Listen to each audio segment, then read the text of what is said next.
yang tadi, mudah-mudahan bisa nginvite kembali Mbak Askarini. Kalau ternyata nggak bisa, nanti kita gantian coba di tempatnya apa namanya di IG live-nya Mbak Aska, aku yang join. Tadi seharusnya sih bisa. Nah, sebelumnya bisa sih. Oh ya, kita invite Aska. Jadi tadi yang diomongin itu adalah tentang yaitu awalnya gimana dari suka nonton, habis itu akhirnya bisa bikin tulisan. Nah, baru bisa harus tahu dulu, nggak tahu nih kenapa barusan. Maaf Hai, tadi bagian. Pak bilang kalau udah 1000 megabyte kuotanya dia nge-stop. Aku lupa nge-setting itu tadi, sorry. Tadi udah nyampe mana ya? Oh iya, komunitas Mbak yang sekilas ya, yang tujuannya buat apa biar anak-anak muda itu bisa berkarya tapi juga bisa ngontrol emosinya melalui tulisan ya, menyalurkan Ya, emosinya, nah kayak gitu. ya. Nah itu gimana, udah sempet bikin buku bareng sama adik-adik itu atau gimana? Nah, mungkin balik ke tadi ya, yang teman dari India itu ya, yang klien dari India itu, akhirnya Oke.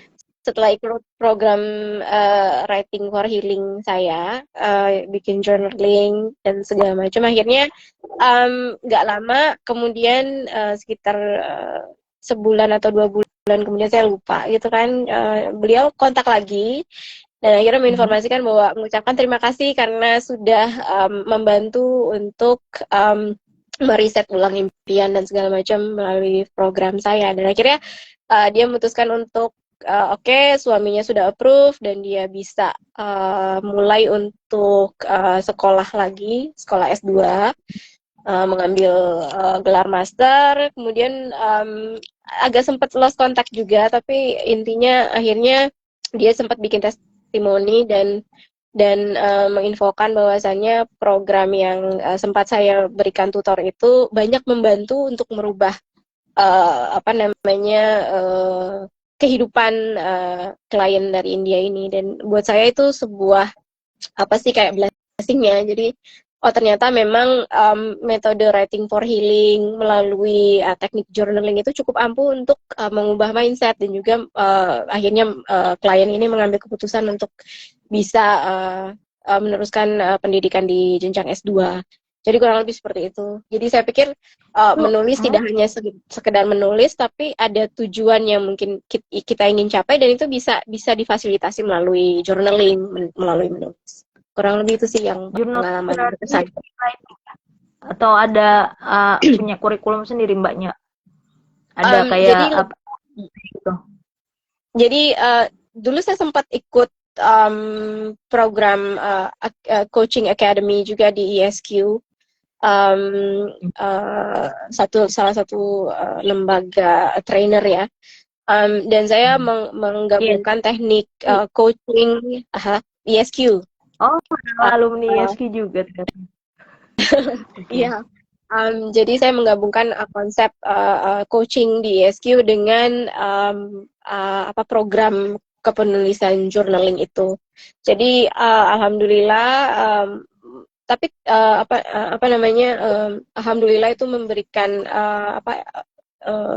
semacam apa ya, konsep awal bagaimana saya mencoba untuk membuat satu bukan kurikulum yang memang uh, dalam artian sangat detail atau seperti apa, tidak, tapi ada satu konsep yang memang bisa untuk membantu klien untuk bisa lebih mengekspresikan cara mereka berkomunikasi melalui bentuk tulisan. Dan uh, di tataran ilmiah juga mungkin kita tahu bahwa writing itu merupakan salah satu metode yang cukup ampuh untuk healing seseorang. Dan juga saya banyak membaca beberapa referensi ataupun buku-buku yang berkaitan dengan writing for healing.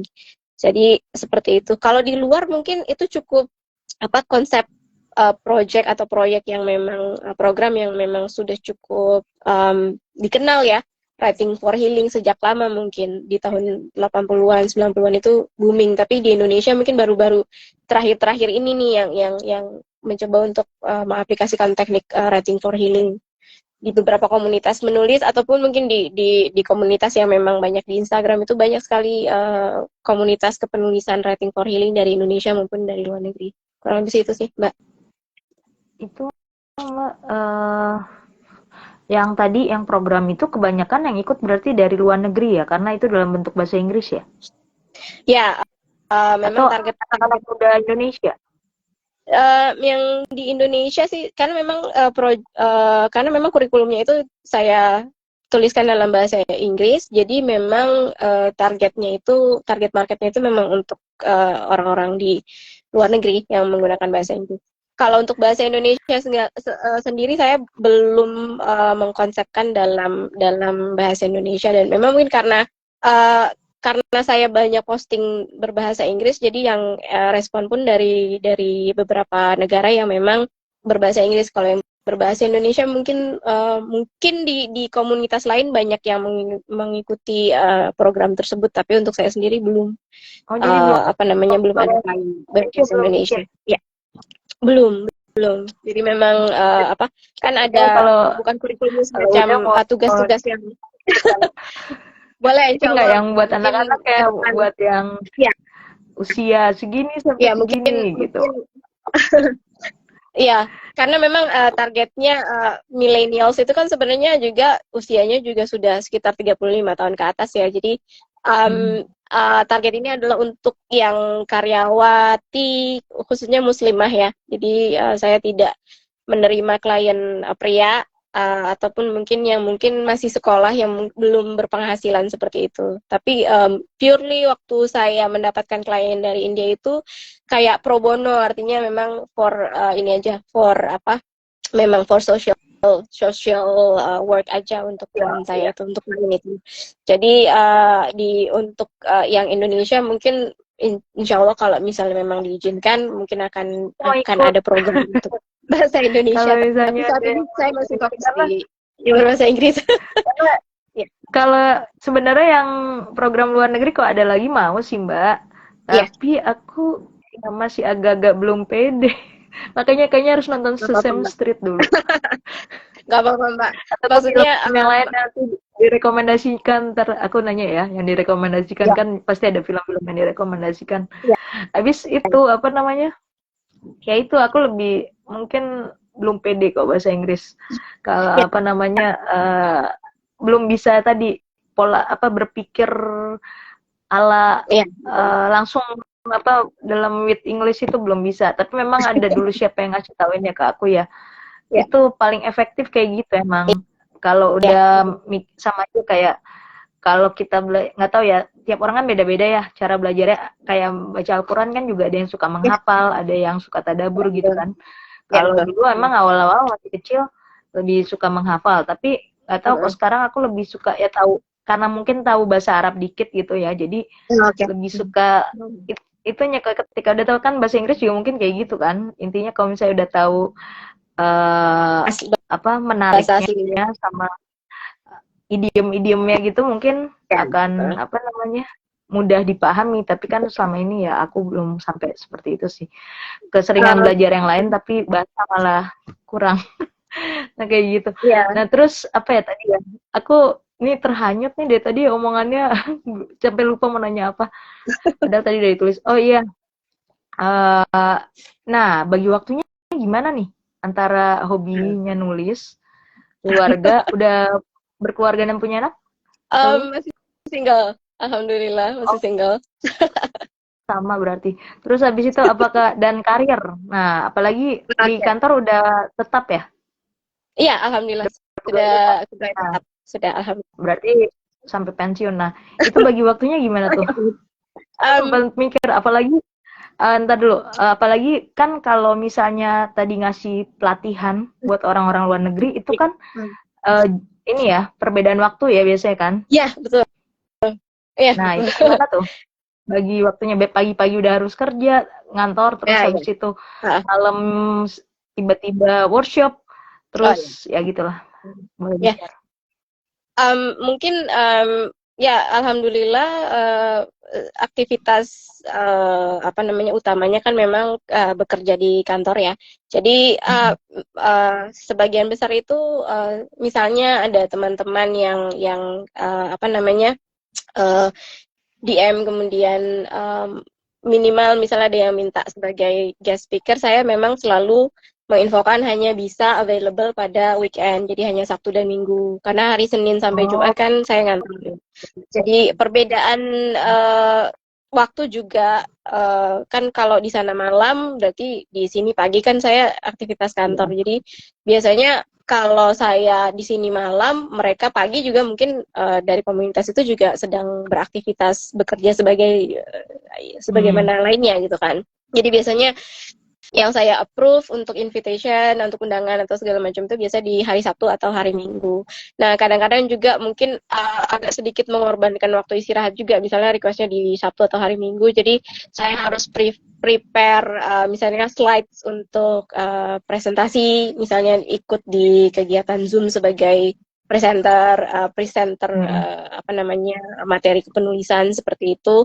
Ya mungkin mensiasatinya seperti itu sih, tapi karena memang masih bekerja di kantor, jadi akhirnya saya harus fokus Senin sampai Jumat itu untuk kegiatan di kantor, dan Sabtu Minggu untuk mengembangkan komunitas, membuat konten, kemudian men-share konten, dan juga untuk connect dengan teman-teman komunitas di Indonesia ataupun di luar negeri.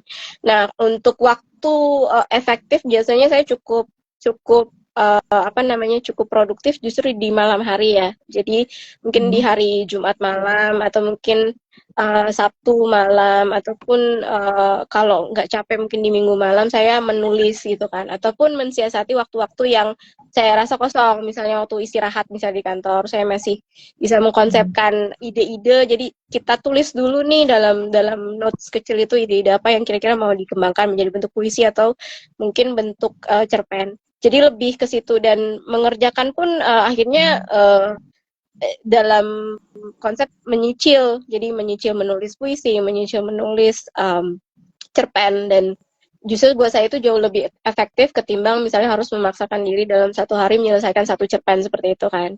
Karena proses menulis itu sendiri sebenarnya nggak bisa yang penting dipaksakan. konsisten Karena ya. kadang-kadang kalau udah writer's block, kalau kita udah nggak ada mood atau udah capek secara Capek. fisik, kemudian kita juga idenya buntu nih, aduh mau cerita, mau nulis apa ya, seperti itu.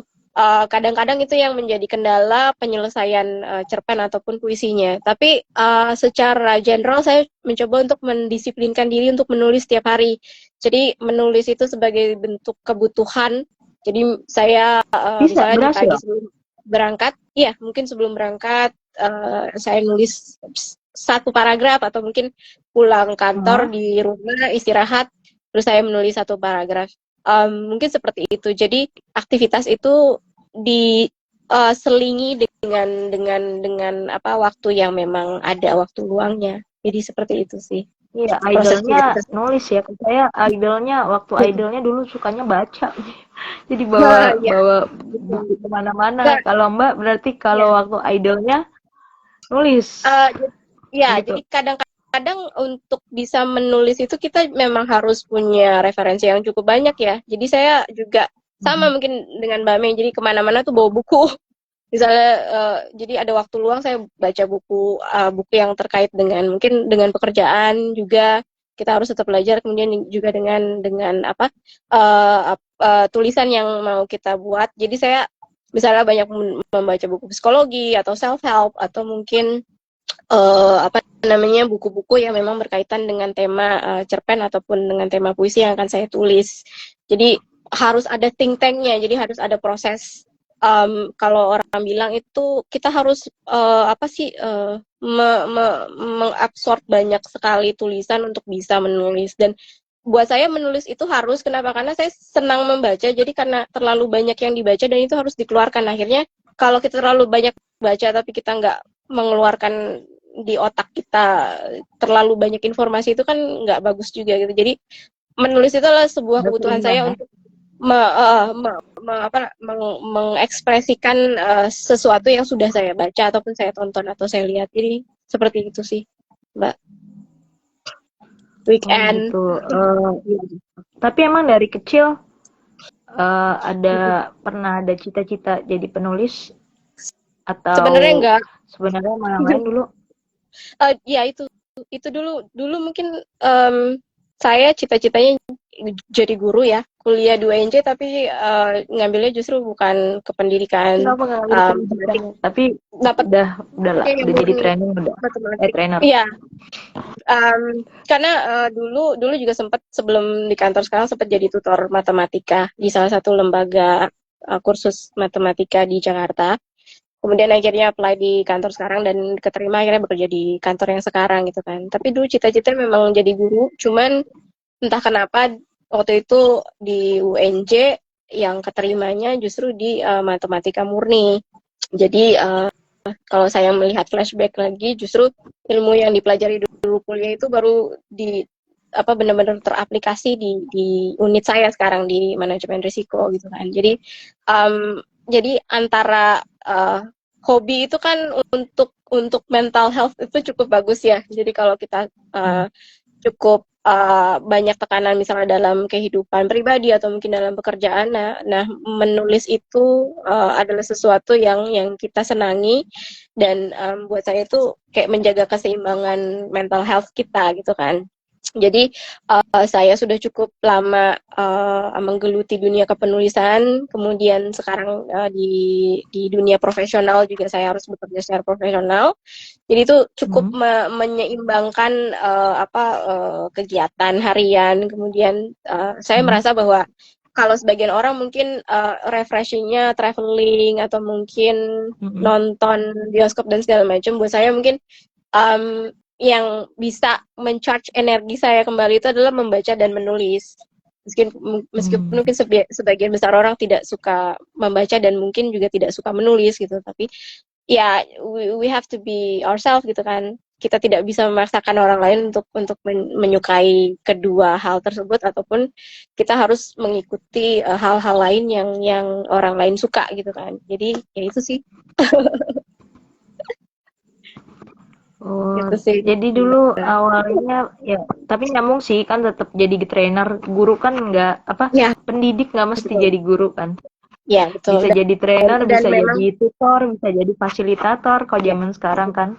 Ya, kalau dulu kan mikirnya cuma jadi guru atau dosen gitu kan, tapi bisa aja dalam bidang. Dan sekarang bidangnya juga di kantor ngurusin itu juga, HR. Apa maksudnya training-training kayak gitu juga janjian? Sebelumnya sempat di unit yang sebelumnya sempat di HRD, justru saya seneng gitu ya, karena kan banyak ngurusin training orang, jadi kayak dapat akses juga beberapa lembaga training yang cukup bagus, yang mungkin memang sesuai dengan passion saya. Kemudian akhirnya saya apply sebagai peserta, tapi secara pribadi bukan peserta di kantor seperti itu. Dan mungkin karena memang kita tahu kebutuhan saat ini, belajar itu harus terus continue ya, meskipun sudah bekerja tapi kita harus tetap belajar. Dan mungkin karena saya senang membaca, kemudian punya skill skill menulis, akhirnya saya bisa sharing hal-hal yang mungkin bagi saya membaca dan menulis itu memberikan manfaat yang positif buat saya pribadi, dan saya ingin share ke teman-teman yang mungkin masih pemula dan mau belajar tentang dunia kepenulisan. Jadi lebih banyak ke sharing pengalaman.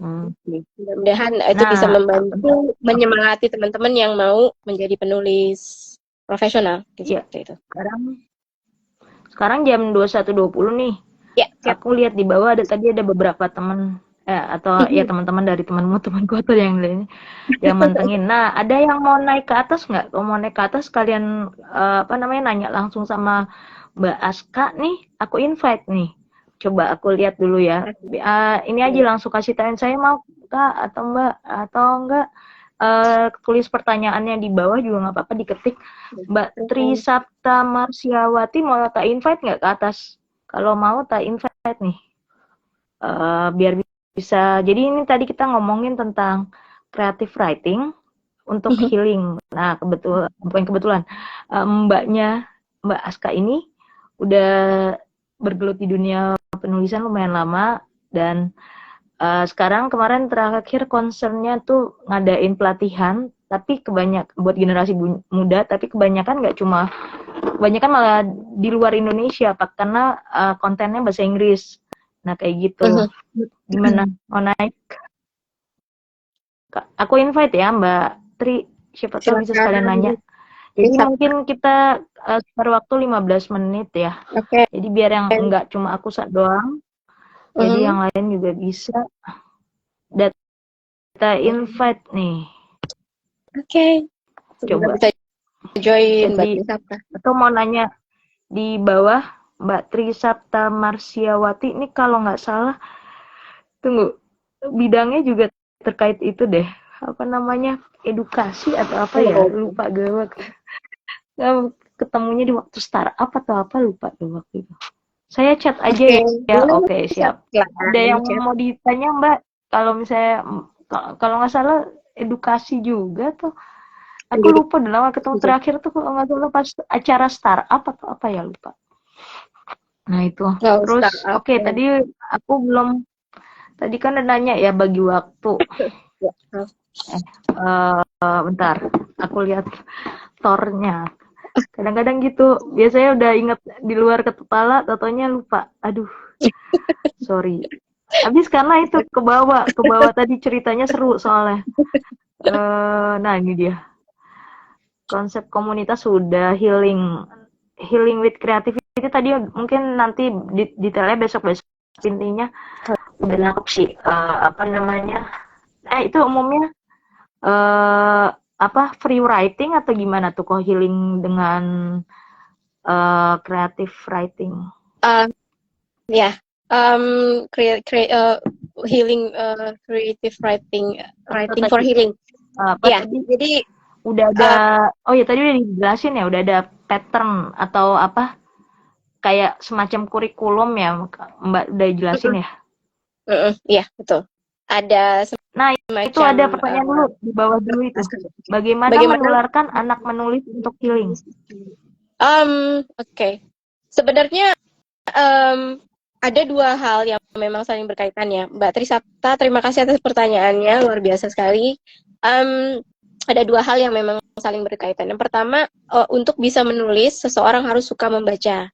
Nah, mungkin kalau misalnya pertanyaannya bagaimana menularkan anak menulis untuk healing, mungkin yang step awal yang mungkin harus kita share ke anak adalah bagaimana anak tersebut menyukai membaca dulu.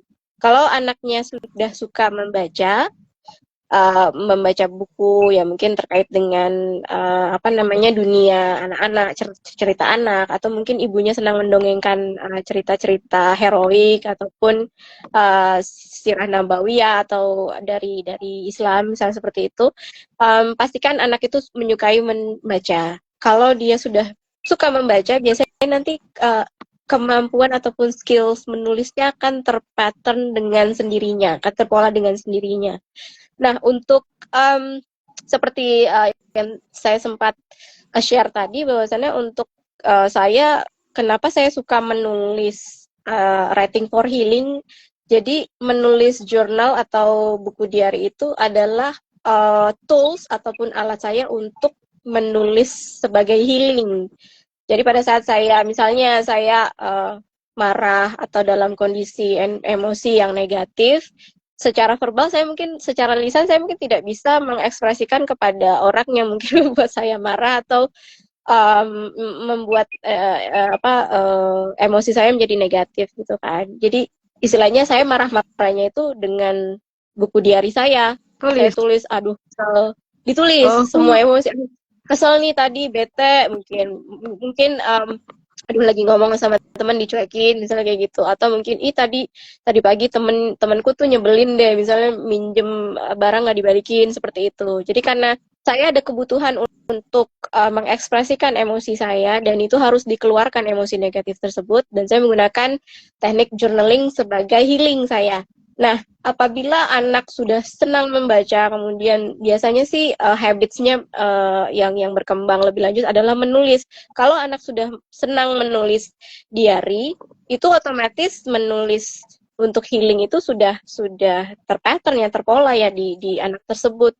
Tapi juga dalam artian begini, kadang-kadang efek negatif dari menulis jurnal itu kadang-kadang mungkin orang akan membaca jurnal kita. Ada juga mungkin teknik seperti ini untuk writing for healing, tuliskan semua emosi negatif, kemudian setelah selesai dirobek atau dibakar atau dibuang. Jadi istilahnya emosi negatif itu benar-benar sudah keluar dari hati, dari kepala kita, sudah dalam bentuk tertulis pun dirobek atau dibuang, atau mungkin ekstrimnya dibakar seperti itu, dienyahkan dari kita gitu kan. Nah itu memperkecil risiko untuk jurnal kita atau diary kita tuh dibaca oleh orang lain.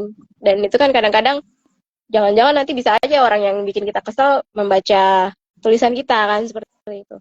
Nah, bagaimana menurunkan anak menulis untuk healing? Basically pada dasarnya ya harus membuat anak mencintai dua aktivitas itu tadi, membaca dan masih menulis. Sekarang ini banyak banget platform media ataupun program, atau minimal kita googling di internet, itu banyak banget program-program menulis untuk anak. Jadi anak membuat cerpen anak. Ada kan sebelumnya orang dewasa membuat cerpen anak. Nah ini juga banyak sekali program-program anak usia 1 sampai 10 tahun ikut program atau proyek menulis cerpen anak, antologi menulis cerpen anak. Nah mungkin dari ibunya untuk lebih proaktif untuk mencari komunitas atau support system untuk anak tersebut untuk bisa mengembangkan kemampuan atau kreativitas dia untuk menulis, dan menulis itu banyak sekali manfaatnya. Saya sebagai penulis pun merekomendasikan untuk ibu-ibu muda yang punya anak-anak, membiasakan anak-anak untuk suka membaca, kemudian mengarahkan anak-anak yang punya tanda kutip bakat untuk menulis itu untuk masuk ke komunitas-komunitas tersebut di Indonesia ataupun mungkin di luar negeri kalau misalnya punya kemampuan bahasa Inggris yang cukup bagus. Jadi kurang lebih sih seperti itu sih, Mbak Tri. Nanti kontak-kontakan aja sama Mbak Tri, Mbak Tri sama Mbak Aska. Nah, biar bisa kalian tertotanya jadi kolaps bikin apa gitu. Pelatihan pelatihan itu tulis healing buat anak-anak. Nah, bisa jadi kan? Kenapa enggak? Ya. Terus apa ya? Kalau dari aku mungkin kayaknya udah semuanya ya. Kita udah ini biasanya tuh cuma sejam loh, dari jam 8 sampai jam 9, tapi ini udah terhanyut ke jam hampir setengah 10 lewat. Mungkin ini gimmick sih, pertanyaan yang biasanya kalau narasumber ngobrol dadakan selalu tak tanyain. 3 kata yang mencerminkan Mbak banget apa tuh? Mbak Aska banget. Ini sebenarnya pertanyaannya susah banget dijawab. Tapi ya kayak brandingnya lah, self brandingnya. Mungkin sebenarnya ya saya berharap bisa menjadi orang dengan Bukan dengan kata, cuma boleh tiga kata, nggak boleh kalimat. Okay. Jadi misal contoh nih ya, aku misalnya kreatif, pembelajar sama apa gitu. Nah kalau Mbak apa kira-kira? Ya. Itu tadi satu udah disebut, tapi saya nyoba yang lainnya. Pertama mungkin aku orangnya itu mudah-mudahan tekun. Yang kedua mudah-mudahan mudah-mudahan aku orangnya kreatif, mudah-mudahan aku tipe pemerhati. Kreatif diganti dengan pendengar ya, tipe pendengar, pemerhati, dan mungkin tekun, mungkin itu kali. Mudah-mudahan itu tekun tuh yang paling susah itu, tapi itu sebenarnya yang bikin orang biasanya sukses. Karena kan apalagi karena ngaruh konsistensi kan, itu kan jatuhnya kan. Yang lainnya bosenan, aduh jadi ingat aja nih, yang tekun dia konsisten sampai kapanpun. Mudah-mudahan terus habis itu amin. 3 kata yang mencerminkan Indonesia menurut Mbak Aska. Tadi sempet bingung, cuman mungkin melihat Indonesia dari perspektif orang luar negeri. Indonesia ini tentang orang Indonesianya ya. Pertama mungkin orang Indonesia itu ramah. Aku ke orangnya ya, ke Indonesian citizen. Pertama orangnya ramah, kedua nyeni, karena seni kita itu luar biasa. Yang ketiga mungkin Indonesia adalah dipenuhi dengan orang-orang yang unik ataupun punya karakteristik negara yang unik. Jadi ramah, unik, sama nyeni. Mungkin itu. Oke, ini ada Mas Yudi Lesmana, ini podcaster loh dia. Wow, halo Mas Yudi. Udah di ujung baru muncul. Mau naik nggak, Mas? Kayaknya Yudi udah ngilang jadinya tadi. Oh, masih ada. Naik Maya, naik ya. Ini jadi kita tadi lagi ngomongin creative writing buat healing. Nah, mungkin nih abis apa nih namanya IG Live terpindah ke tempatnya si podcastnya Mas. Jadi narsum di situ jadinya. Waduh, makanya mungkin ada yang mau ditanyakan mau dari Mas Yudi nih, ada yang mau ditanyakan atau enggak?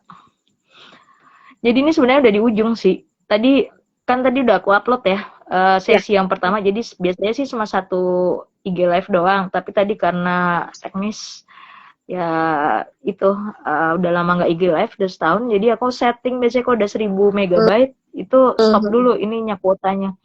Terus ya udah jadi kita kepotong di tengah. Jadi aku bagi 2 sesi kan. Sesi yang tadi tuh yang awal-awal yang panjang, ini udah di ujung sebenarnya karena udah pertanyaan yang 2 itu. Nah, dari kakak-kakak, mbak-mbak, mas-mas, adik-adik yang masih mantengin, ada yang mau ditanyain lagi nggak? Kalau masih ada yang mau ditanyain silakan. Satu lagi kali ya. Habis itu kalau udah kita closing, udah malam juga, udah 9:30 lewat. Kalau dari aku kayaknya udah cukup ya. Udah nanti Prian aja kalau masalah penulisan. Aku sebenarnya mau nanya ntar, karena aku lagi niatnya sih dari tahun kemarin bikin buku dari akhir tahun kemarin, tapi sekarang bukunya nggak jadi walaupun tulisannya udah ada. Jadi konsepnya sebelah kiri itu gini Mbak, yang pertama sebelum yang dijadiin kayak cerpen atau pengalaman ya, yang buku pertama tuh yang lagi proses nih belum kelar-kelar, yang sebelah kirinya itu puisi, sebelah kanannya aku kan suka ngegambar ya, ilustrasi. Jadi sebelah kanannya lukisan atau itu, jadi kayak gitu. Nah, tapi ngambil tulisannya itu sebagian dari arsip-arsip yang lama, yang di platform dulu kan ada Kompasiana lah, ada Blogspot, yang dari udah puluhan tahun. Kadang-kadang pas kita lihat kan, karena udah generasiku mungkin sama kayak Mbak juga ya, udah masuk internet, jadi udah puluhan tahun gitu. Ini tulisan gue zaman baru lulus gitu kan, Multiply. Nah, masih ada Multiply tapi udah tutup. Belum tak arsipin semuanya, Blogspot masih ada tuh. Terus kadang-kadang ini baru kerja. Kan waktu kerja atau ngantor itu kadang-kadang ya bener yang tadi Mbak bilang.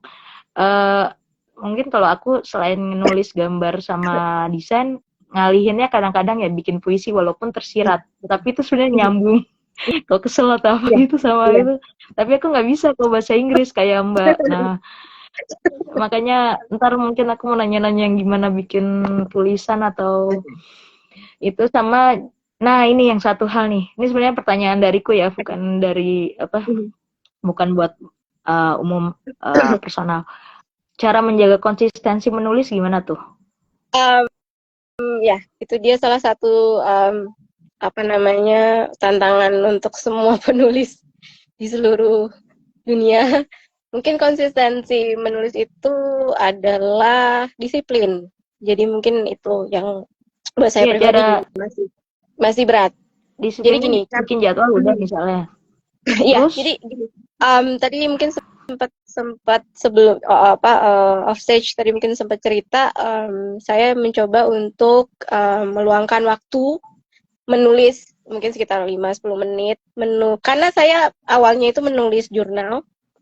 Jadi saya membiasakan diri untuk menulis jurnal. Jadi setiap pagi atau mungkin di malam hari, tidak harus di buku diary kita ya. Kadang-kadang kita bisa menuliskan apapun yang kita rasakan di ini aja di laptop atau mungkin di handphone ya.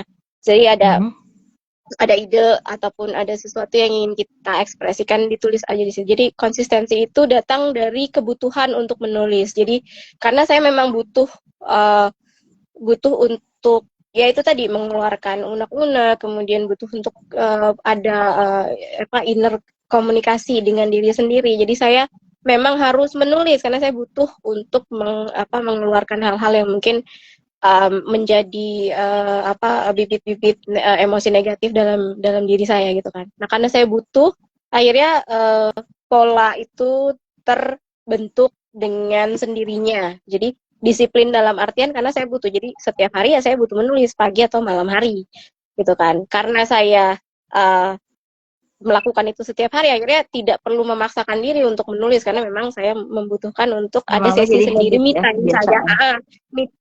Me time saya itu adalah nulis gitu kan di pagi atau di malam hari. Jadi kalau sudah terbentuk seperti itu, pada saat mungkin misalnya kita ingin menulis lebih panjang, misalnya ingin menulis cerpen, ya gunakan aktivitas menulis jurnal itu digantikan dengan menulis puisi atau menulis cerpen. Kalau setiap hari kita selalu menyempatkan diri untuk menulis, apakah itu hanya untuk journaling saja atau misalnya memang oh ya ini lagi pengen bikin proyek buku misalnya solo nulis puisi, manfaatkan waktu-waktu yang memang sudah terpola seperti itu. Jadi disiplin itu ya karena memang sudah by nature aja gitu kan. Jadi memang pagi saya memang nulis atau malam saya memang nulis. Nah, apakah itu nulis jurnal aja, cuman mau curhat unek-unek aja, atau mungkin saya mau ada proyek bikin puisi ataupun cerpen, ya menggunakan waktu-waktu yang memang sudah terpola untuk setting waktunya itu untuk menulis. Jadi itu sih. Jadi disiplinnya itu tidak kayak harus terus kemudian kita ada kasih hukuman kalau tidak nulis, tidak seperti itu. Jadi karena memang kita sudah terbiasa, jadi secara tidak sadar kita menulis. mindsetnya diubah jadi kebutuhan gitu, Yeah. menulis sebagai kebutuhan. Dan karena memang ya pertama itu ya untuk mungkin teman-teman tidak suka menulis dan karena saya menyukai apa yang saya kerjakan, saya mendapatkan manfaat dari apa yang saya kerjakan. Akhirnya dengan sendirinya saya menjadi disiplin dengan kegiatan menulis seperti itu, Mbak. Lebih simpel sih. Itu aja. Oke. Baiklah. Udah malam juga ini. Udah jam berapa nih? 21.39. Oke. Makasih banyak nih. Ya, Mbak Mafiro baru muncul. Pada muncul berarti besok-besok kalau bikin IG live jam 9 ke atas ini kayaknya. Oh iya. Giliran di setting jam 8 baru pada muncul. Nggak apa-apa. Ini teman-teman yang baru pada muncul, lihat rekamannya aja. Insya Allah yang ini juga ada rekamannya. Tadi yang sesi awalnya juga ada rekamannya. Terus nanti kalau ternyata tertarik untuk kontak nanya-nanya gitu, coba kontak sama Mbak Aska. Nah itu untuk siapa tahu ntar ada ini ya pelatihan lagi ya Mbak ya. Jangan bahasa Inggris terus Mbak. Siap. Jangan bahasa Inggris. Tapi unik sih emang yang lainnya pada kebanyakan ngadain pelatihan bahasa Indonesia, ini pelatihan bahasa Inggris. Oh kalau ada pelatihan itu mau ya. Gimana caranya supaya berpikir dan segala macamnya with English. Jadi ketika nulis udah tidak pakai translatean. Kan kalau Al-Quran kan ada itu ya, tadabur. Nah ini siapa tahu ada metodenya, jadi nggak cuma ngapalin vocab atau apa. Karena kalau nggak tahu ya, mungkin bahasa apapun gitu kalau udah memahami sama sekedar hafal itu beda kan. Iya. Kalau memahami itu ingetnya lama, kalau hafal paling sebentar. Dan hafalan itu kalau menurut aku lebih efektif waktu kita kecil kan. Iya, betul. Belum banyak yang, maksudnya otaknya masih fresh gitu, jadi banyak yang walaupun nggak apa-apa, udah senior banget juga bukan tidak ada waktu batasan usia belajar tidak long life education lah. Nah, itu belajar siap. Boleh. Mungkin hari ini sesi ini cukup sampai sekarang jam ini aja. Makasih banyak nih Mbak Aska udah menyempatkan diri. Mohon maaf ya teman-teman maupun Mbak Aska bila ada kata-kata yang kurang berkenan. Selama IG live tadi ngobrol yuk dari jam 8 sampai jam sekarang. Nah nanti nextnya siapa tahu bisa kolaborasi lagi dalam bentuk yang lain. Terus untuk aku sendiri personal project selain ini ya, selain ngobrol yuk sama ngobrol dadakan, walaupun ini udah lama nggak ada lagi kan, ngobrol-ngobrol dengan para praktisi kreatif dan akademisi dan pokoknya yang punya passion di dunia kreatif dan itu ke pembelajaran. Ini kemarin baru kepikiran mau bikin social campaign nih, sekalian ngasih tahu juga nih ke Mbak Aska. Mengubah energi negatif jadi positif. Jadi social campaign-nya bikin hashtagnya kemarin aku sempat posting tuh, apa namanya ya, ubah keluhan jadi karya. Tapi nggak terbatas tulisan sih, nggak terbatas puisi atau apa namanya cerpen atau podcast juga boleh, atau enggak apa namanya ngelukis, ngegambar ya nggak apa-apa kayak gitu sih. Tapi ya itu kemarin sempat mikir ya dari hal-hal simpel sih dari lingkungan gitu, terus aku mikir gimana ya, aku kesel gitu, bener sih kesel, terus akhirnya ya udah nulis switch jadi karya. Oh iya kenapa nggak kayak gitu ya, terus pikir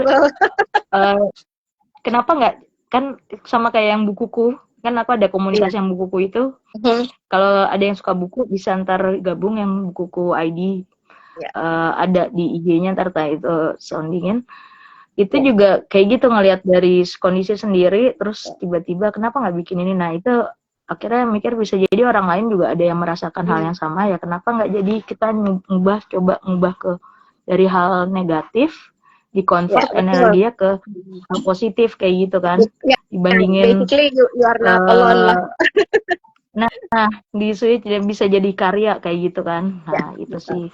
Nanti yang mau ikutan tinggal bikin karya, terus abis itu di IG-nya upload, terus tinggal pakai hashtag tadi ya, ubah keluhan jadi karya, terserah. Nah, itu cuma movement kecil-kecilan sih. Kalau ada yang mau ikut boleh. Kayak gitu. Oke. Update terus deh, insya Allah di-update terus nanti. Kabarin aja. Nah, next apa namanya? Tadi aku lupa nanya satu hal ya. Wah, baru ingat. Impian apa yang belum terlaksana dari semua ini? Itu ketinggalan. Impian. Mungkin simple aja ya, Mbak. Karena memang saya suka nulis. Mungkin impian yang belum tercapai. Pertanyaannya ini banget, berat banget. Mungkin lebih ke ini ya, berharap mungkin ke depannya nanti bisa lebih produktif, menulis karya, baik itu antologi maupun buku solo.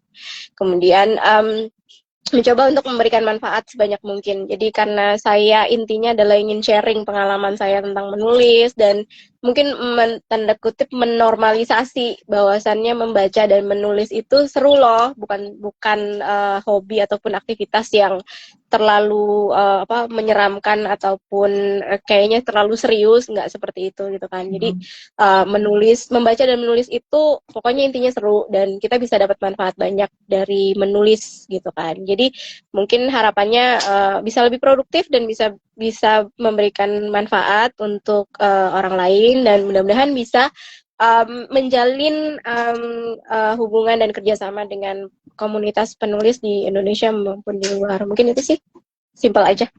Oke, thank you Mbak Tri. Thank you Mbak Rini. Closing statement kalian itu ya. Terima kasih semuanya, dan sampai jumpa di next ngobrol yuk atau ngobrol dadakan. Ya. Assalamualaikum warahmatullahi wabarakatuh. Waalaikumsalam. Tak tutup ya. Thank you Mbak Mei. Bye bye. Terima kasih semua. Selamat malam. Iya.